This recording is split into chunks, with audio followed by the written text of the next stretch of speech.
Hi guys, welcome back to another YouTube video. This video is going to be a bit special. You see, I've been working on a documentary on Prehistory for my friend Paleo script. I've been working on it for about a month now, getting footage, picking a script, learning how to edit videos, but it's finally done. So, without further ado, sit back and relax for the rise, fall and reincarnation of Prehistory.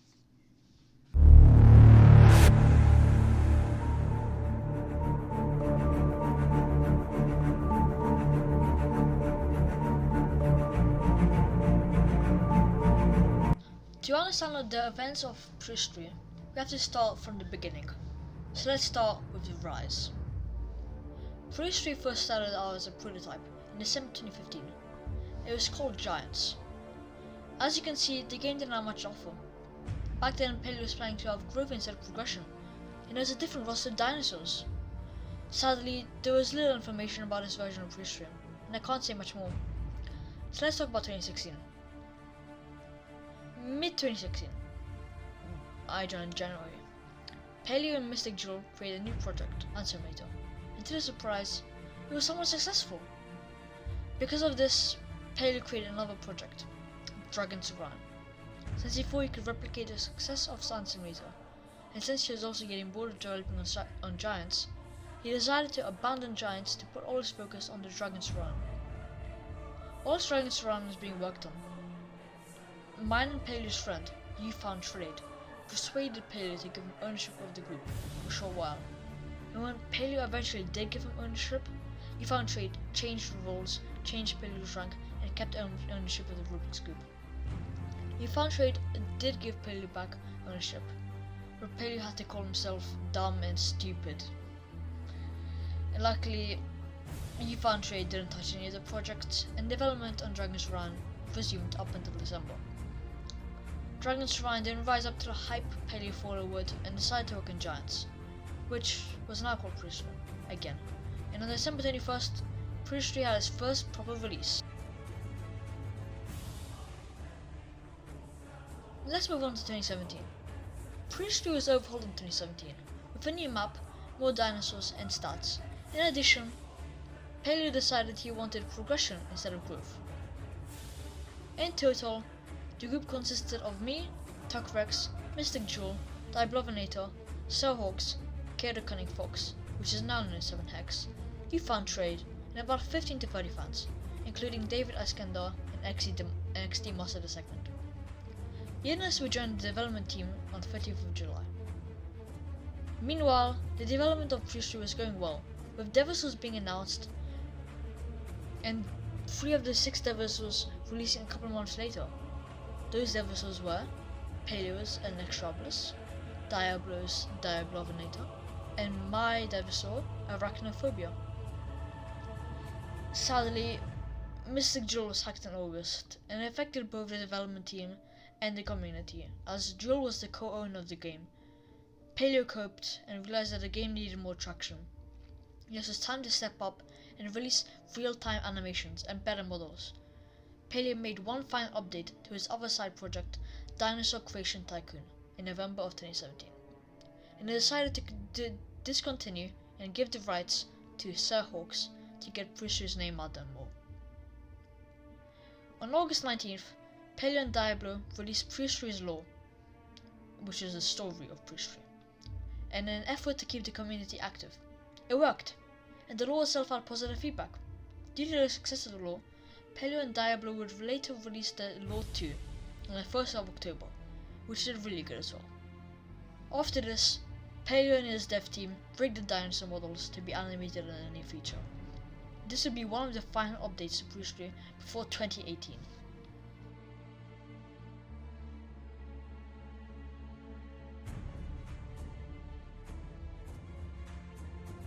The start of 2018 wasn't so great for Prehistory. Let me explain. Prehistory is put on a hiatus until June, and it was only going to receive small updates until the end of the hiatus. Fortunately, the hiatus was broken on the 15th of May when Paleo and his dev team added animations to some of the dinosaurs. Shortly after, on the 1st of June, Prehistory was put into beta stage. This was great progress for Prehistory, and only 4 days later, animations for most of the dinosaurs and biting, as well as roaring, was released. Unfortunately, before this huge update, one of the developers, ThreeHornedGaming, left the development team to pursue other projects. ThreeHornedGaming was well known in the development team, and it was sad to see him go, although this didn't affect the development much, unlike MysticJule. On June 23rd, they abandoned their old Discord server to make a new, organized one, which will be one of we all know today. It's crazy to see how much happened in a month with seeing animations for almost every dinosaur. ThreeHornedGaming leaving and the server that is used to this day. Unfortunately, Prehistory started going downhill after this, and it wouldn't rise in popularity until 2020. So now let's talk about the fall of Prehistory.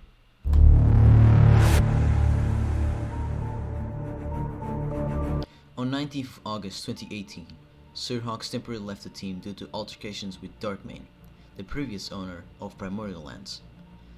Though this was not the reason why Prehistory started going downhill, the real reason Prehistory started going downhill was due to Roblox removing experimental mode. If you don't know what experimental mode was, VelvetVic will put a link down in the description. But basically, the removal of experimental mode affected thousands of Roblox games, including Prehistory. The problem for Prehistory was that you couldn't see other players, as they couldn't see you. This basically ruined the point of the game and caused players to leave. Paleo tried to fix it as soon as possible, and on August 21st, he fixed the problem. For a while. I'll explain that in a bit. After he fixed the problem, he decided to change Prehistory's name and held contests. Choices were Prehistorica, Mesozoic Terrors, Mesozoic Universe, and Primordial Planet. The contest ended at some point, and Prehistory's name was officially changed to Primordial Planet. Now let's talk about Primordial's Planet experimental mode problem. Paleo thought he fixed the problem until it was reported back again sometime in November. Paleo noticed this, and he and his dev team tried everything, but nothing worked. He tried to hire a scripter to help recode the game, but no one applied. Paleo knew he couldn't fix this, and he realized if he kept Primordial Planet open to the public any longer, its reputation would be crushed. So on the 24th of November, Paleo had to close the game.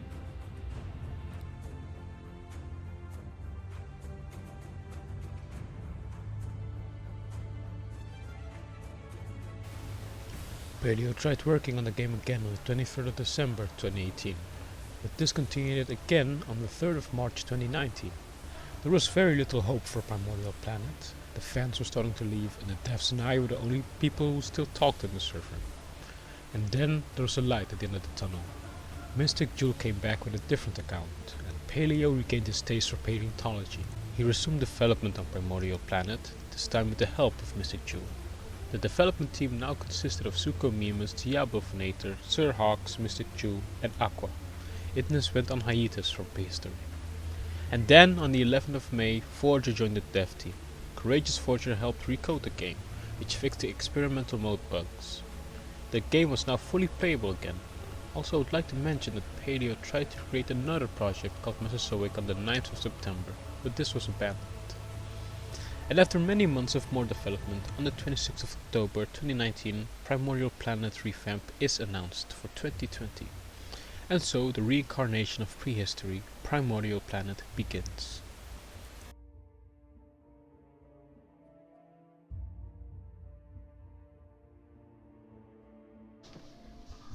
Not much happened in the first 3.5 months of 2020. Development was going slowly, since Forger disappeared near the end of 2019, and Paleo was focusing on a survival game project, Tom Circus, as he had become bored of Primordial Planet. The development of Tom Circus stagnated up until the 21st of April, when Paleo decided to stop it completely due to the game going nowhere. After this, he started focusing more on Primordial Planet, and he managed to bring Forger back to help recode the game entirely. In addition, Paleo changed the name back to Prehistory due to nostalgia, and the fact that he felt a one-word title would suit the game better.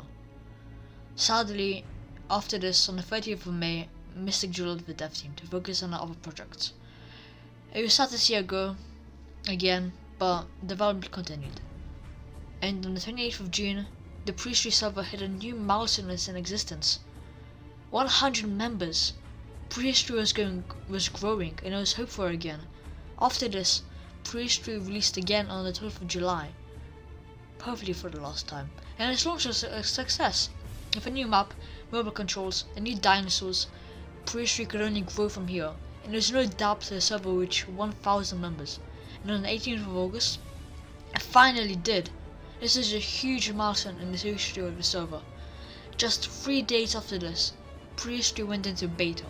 The game kept marching ahead full force, with hundreds of thousands of visits, a growing community, and more. And Paleo had finally achieved what he wanted 4 years ago.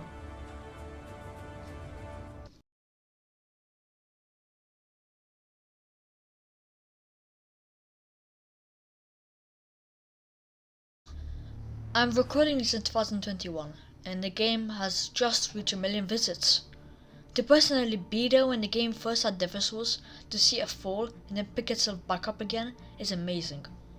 I would like to shout out Paleo and the development team and contributors who made the game possible. I'll mention everybody that helped Prehistory down in the description as well, and on behalf of the developers and Paleo, I would like to thank the community as well, who have reported and still will report bugs and glitches, and give feedback as well. I think between 2015 and before 2020, Prehistory's best year was 2017, as so much happened. It was a good year for Prehistory, and I'm sure 2021 will be a good year too. I would like to thank Randomized for the thumbnails and thumbnails that I use in transitions. I'd also like to thank KyorceZaur for voicing 2018, as well as ThreeHornedGaming, also known as Yedness, for voicing 2019.